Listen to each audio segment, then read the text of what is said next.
ஹேமாடியர் சொல்லக்கூடிய ஸ்பாட் ஒன்ல நம்ம வந்து ஏர்போர்ட்டுக்குள்ளே வந்து பிவிஆருக்குள்ளே வந்து டாடா படத்துக்குள்ளே போகிறதுக்குள்ளே ஒரு வழி ஆயிடுச்சு.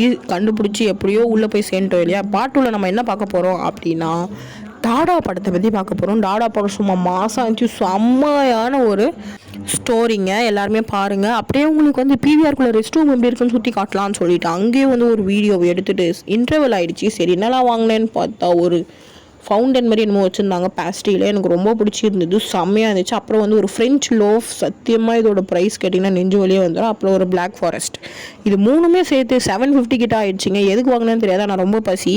கடைசியில் படமாக முடிஞ்சிச்சு, செம்ம படம், எல்லாருமே பார்க்க வேண்டிய படம். எல்லாத்தையும் பார்த்து முடிச்சுட்டு அந்த ஏர்போர்ட்டுக்கும் பிவிஆருக்கும் நடுவில் ஒரு பிரிட்ஜுமே கட்டியிருந்தாங்க. அதுக்குள்ளே நின்று சில கிரிஞ்சான வீடியோஸ்லாம் எடுத்துகிட்டு டாடா பற்றி சொல்லவே இல்லையேங்க. எல்லா யங்ஸ் கப்புள்ஸும் போய் பார்க்க வேண்டிய மஸ்டான ஃபிலிம் ஒன்று. லவ் டுடேவோட பார்ட் 2ன்னு சொல்லலாம். இதோட அடுத்த வீடியோவில் பார்க்கலாம். டாடா பாய்.